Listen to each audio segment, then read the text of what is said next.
Up next, we have Jenna Dubrick with White Lodging International, and she is going to be taking us through the Harness the Power of Guest Storytelling. So with that, Jenna, come up to the stage. Okay, we're halfway through. So I'm going to cheat a little bit, Julie. I'm sorry. I have an activity for us to do during this title slide. So in the next 20 seconds, I want you to turn to someone next to you and tell them something they are happy about. Go.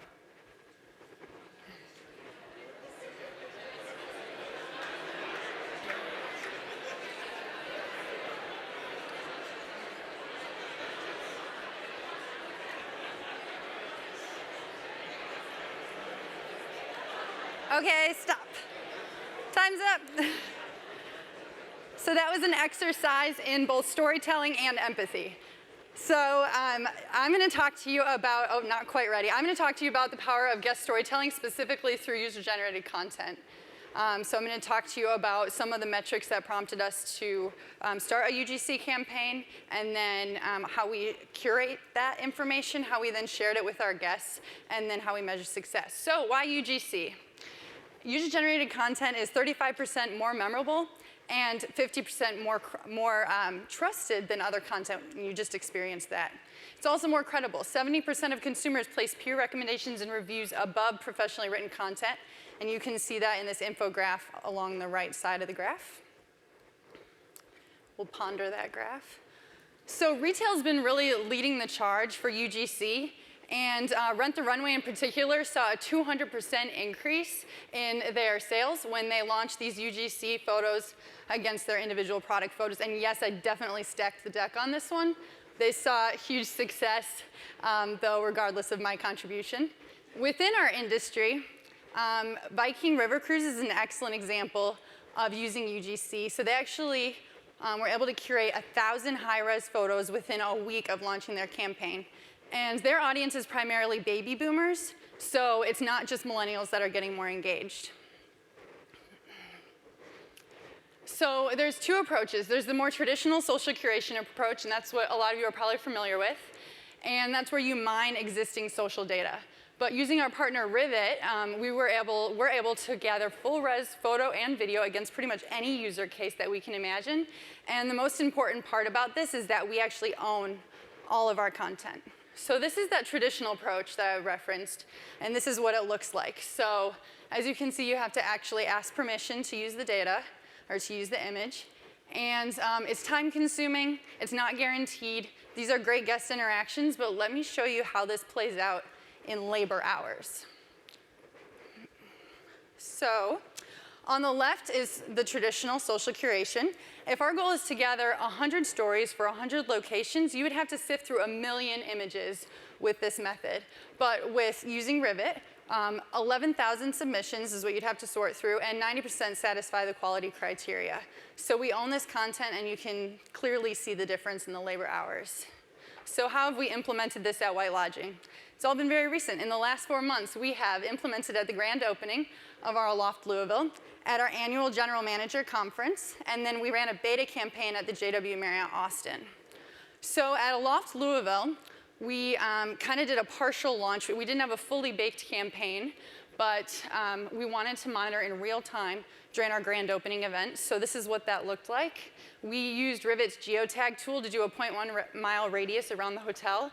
And even though we advertised a hashtag, over half of the content we gathered was not tagged at all. So this is kind of a hybrid between that social curation method and then what we're able to do when we fully integrate. So at our annual general manager conference, we fully integrated our UGC campaign into our event app. And this is really important for us because we were able to curate all of these employee stories, and this is the first step to a rebrand that we're doing for White Lodging Services as a whole. So we launched this at our GM conference. So here's what it actually looks like when someone submits their content. So we prompt them to share their story, their photo or their video. They upload, and then we can completely customize the whole experience.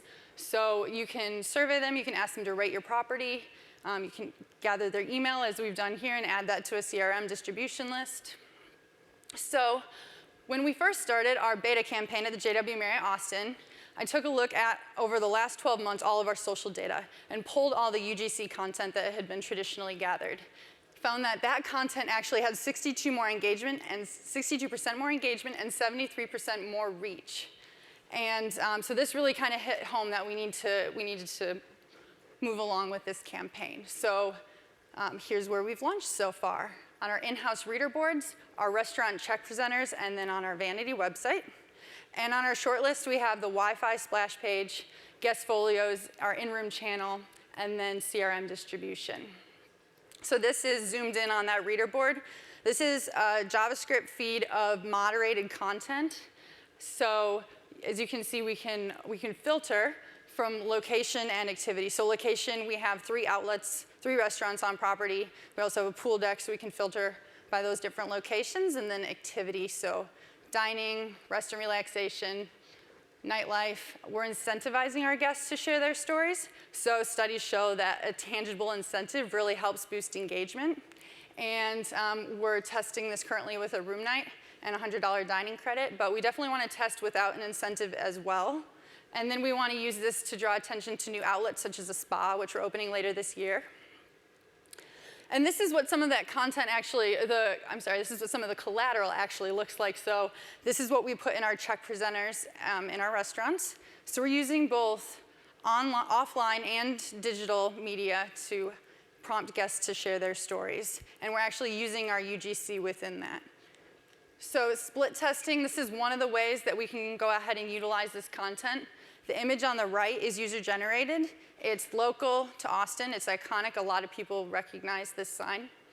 And the jury's still out on this success. We've seen huge success on our Facebook campaigns, but this is just another one of the ways we can test it in our display ads. So looking forward, we see a lot of different opportunities to continue using this. Stories for internal groups, so if we have a big group in-house and they want to do something like we did for our GM's conference, we have that opportunity. We definitely want to promote this at citywide events, such as South by Southwest next month, and then outlet-specific promotions. So we measure success based on author loyalty, so that's repeat posts, visits, and room nights. Conversion lift, which are visual gallery page conversions, and that's where we're hosting that feed. SEO juice, so rank, traffic, and then our page visits. And then in summary, we need to invest in data, and this doesn't mean traditional data. So these images can tell you just as much as the numbers on a spreadsheet. Aggregate while guests are on site. Make sure you own your content, that's key. And then generating authentic content that tells stories is our ultimate goal. So thank you so much for your time. I'll be here the rest of the day if you want to learn a little bit more. Thanks.